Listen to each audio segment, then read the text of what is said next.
What's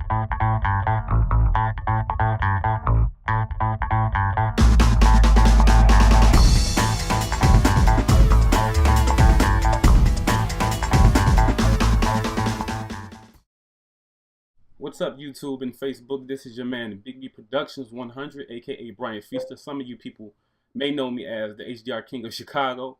That's what I like to go by. As you all know, I like to do a lot of HDR work. But this is a cool friend of mine. His name is Fabian Diablo, and he's on Facebook. And I think you got a YouTube channel as well, right? No, I just upload photos or No. videos from concerts I do. All right. Well, just tell us a little bit about yourself, as far as like where you're from. I'm from Nebraska. I'm in the military. I've been in for 6 years now, and I started shooting while I was in Iraq, deployed 2009, 2010, and I started doing some good stuff with my photography after that. So you actually became a photographer over in Iraq, basically, is what you're saying. I had a lot of free time, and I just got into it more during Iraq. Oh, that's cool. Before I went overseas, I did some on the side, but I really didn't know too much about it. Okay. All right, well, I'm just going to ask you some basic questions here. It's going to be a total of 10 questions. Just to give, I'm going to say, your fans just an inside look on who you are and what you like to do and what inspired you to just become a better photographer, well, the photographer that you is today, that is. So, you ready? Yep. The first question I got for you is, what kind of gear do you use as far as like your camera body? I mean, we want to know your lens, your tripods, your filters, your flash, and your carry bag, and any other accessories that you use. I shoot with the Canon 7D. I purchased that when I was overseas, but before that, I shot with the Rebel, the XI, and after that, I just had enough funds to buy the 7D, and I started shooting that when I got that. And once I got back from Iraq, I started buying me some cool lenses. And this first lens I ever bought, the 17-55, Cool. 2.8. So how's that working out for you? Is that one of like, is that your favorite lens? So far, yeah, until I find a new one. But I've been shooting with this one for about 3 years now. Okay. I bought me a second body about 2 months ago because it's just the Rebel T3i, but actually I was impressed with the quality of images they came out with. Were you? And I shoot with the Sigma 50 millimeter 1.4, and I use this a lot for weddings when the band or DJ's playing, and images come out pretty good. Oh, cool. Not my to-go body, but if I can get a second shooter, this is what I have to shoot with. Okay, that's cool. Okay, well, I guess you pretty much answered the second question for me, and that was your favorite lens. So we're just gonna move on to number 3. And number 3 I have for you here in my notes is when you go out, let's just say when you travel to do a photo shoot, what all do you take with you and why? Well,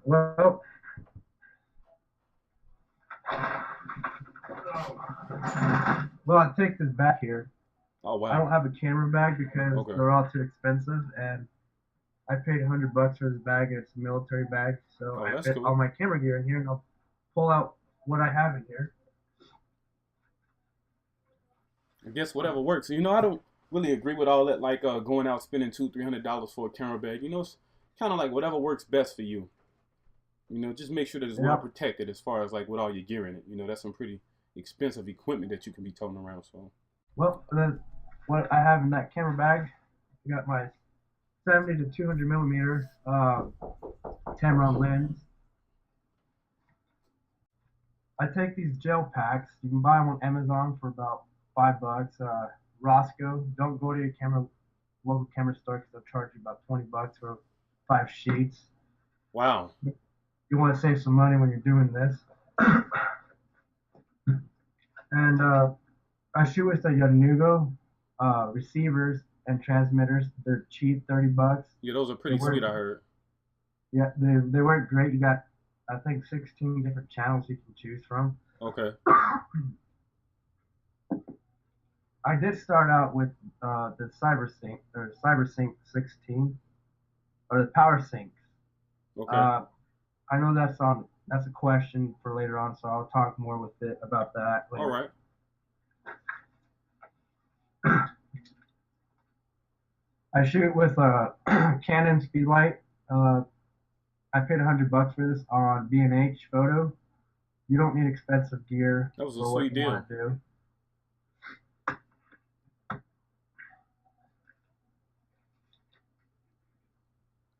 I shoot with Met's Power Flash. I Okay. wish I would never bought this flash because it was too expensive, and I can do what I like to do with this $100 lens. Wow.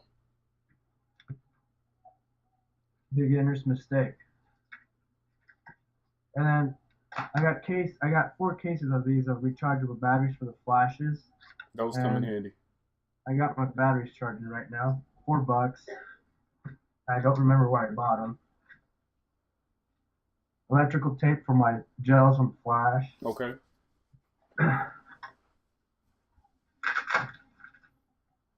I got my filters here. I paid $16 for a set of 3.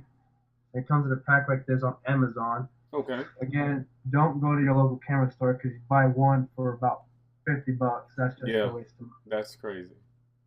And with I paid about $40 for the price of one if you would buy them B&H local camera store Okay. for but for all my lenses I got. Great deal. Smart shopper. When you're on a budget, you gotta shop smart. You got some cool gear there, man. All right. For number four, I guess we'll move on to number four, or the All fourth right. question here, and that's among all the gadgets that you own, is there something that you wish you hadn't bought, and why? Well, um, this flash because I found them on Amazon. You can buy them for about $60 or $100, and it does the same job. Okay. And this little guy, the Power Sinks, I Yeah. bought a set for 150, but that's when I did not know about the Unugos. Uh, check these out, pretty good. $30 for a set, or 150 for this and a transmitter. I don't have the transmitter with me right now; it's in my car. Okay.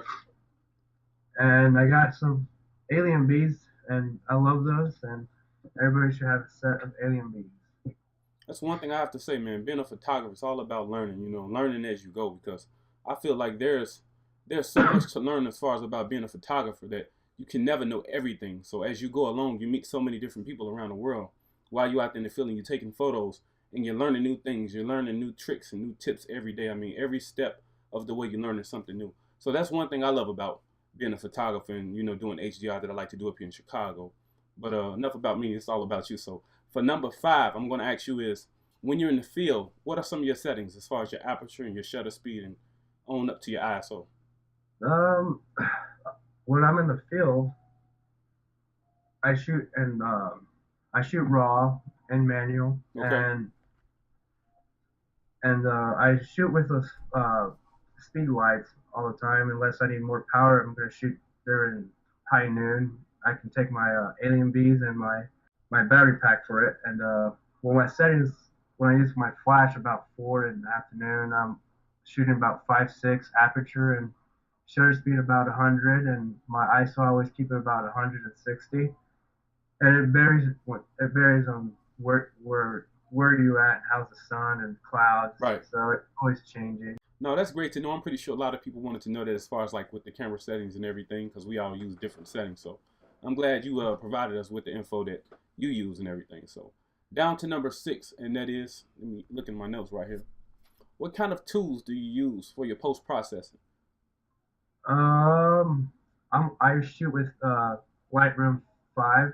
I started out with Lightroom 3, and as they as the next one came out, I purchased them because they're the cheapest one you can get. And I did start out with Photoshop's Elements, and that's how I got to know Jack's Tech Corner because I did not know anything about editing Okay. when I bought that program, and I figured I just use Lightroom because it's easy, and I try to shoot everything in camera. If I shoot more than one client on a card, and I don't know where it starts from or it ends because I shoot in RAW. The file it only gives me the file number, so I open up Bridge and it shows me the image with the file number. So I write down the file number. I'm like, okay, this client starts here and ends here. That's the only time I use it. And then I go to my computer and offload my CF card image or my images onto my hard drive. Okay, I see what you're saying. So you basically use Bridge just for your organization on your PC or whatever, which is Yep. great. That's one of the things I love about Bridge because I like to take all of my photos and I can have them on my main hard drive on my Mac here, and I can use Bridge to organize everything and do my batch renaming and get everything set how I like it, so that when I go to Lightroom, it basically when you edit, well, when you organize everything in Bridge, it touches everything on your main hard drive. Unlike Lightroom, Lightroom is more like a virtual machine. It kind of like create virtual copies of everything from your hard drive. So that's one of the cool Yep. things about Bridge, and I also use that myself for organizing photos. So I'm glad you explained that for us. And for number 7, how do you educate yourself to be a better photographer and take better pictures when you're out there in the field? Well, I try to hang out with a bunch of buddies that are in photography, and I get some tips from them. Uh, if we can't hang out that day, I just go on YouTube and follow some of my favorite photographers, like Mikey Lighten Up and Shoot. Okay. Does a lot. That's how I got started in the flashes and offline camera stuff. And I just look up if I want to learn more about sports photography. I'm trying to get into that more because that's what I want to start doing next. And I just look up sports photography on YouTube. And YouTube is my to-go tool Yeah, I'm for in the same learning, way. I guess. I'm the same way. Okay, I guess we'll move on down to number 8, and that is among all of the work you ever done as far as with your photos, which one would you say is your favorite, and would you care to explain why? I have a Okay, ton. I have tons of photos, okay, that's but understandable. no, I can't pinpoint Right, one exact. a lot of photos. Well, that's good. That means you always out in the field and you're taking a lot of photos every day. So I guess we'll go down to number 9, and that is well, this question right here is something that I really wanted to know for the longest, and that's um, who has influenced you the most as far as being a photographer? Uh, well, my dad's the one that got me in photography. He bought a film camera when I was about 8, and Oh, okay.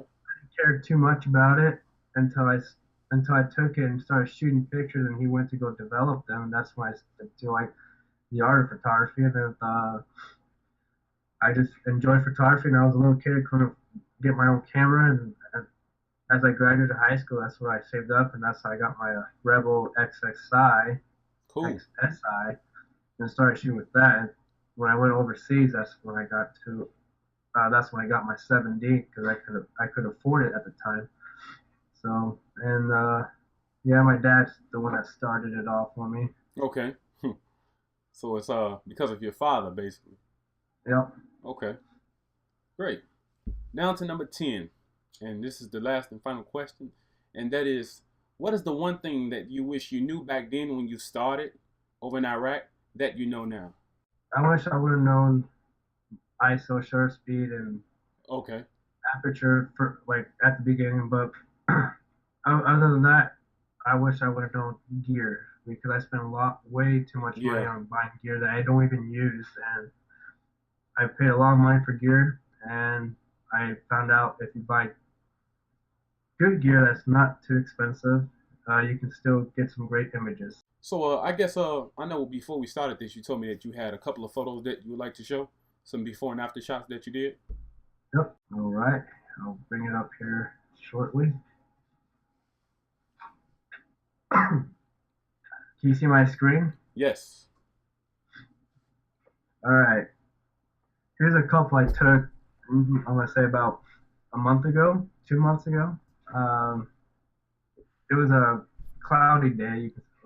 Overcast. And I like it when it's overcast because you have it's basically a big softbox in the sky.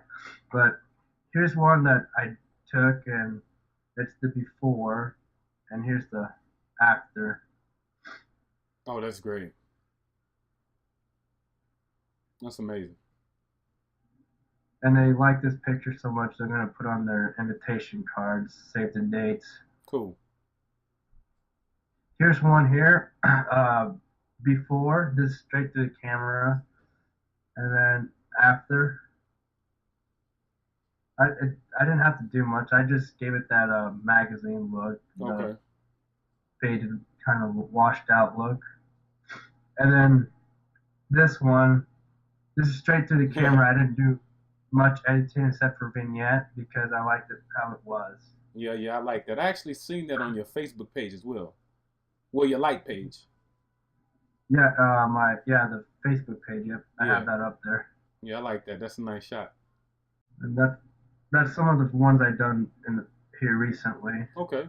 Well, I guess you pretty much answered all the questions and a lot of the questions that I'm pretty sure a lot of people wanted to ask you that was on Facebook and around the world on YouTube and everything. And I just want to thank you for coming on here as far as being on my YouTube channel today. This will be on YouTube as well.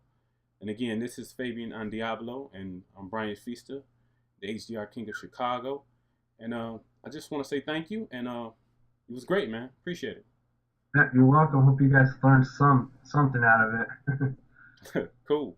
All right. Peace.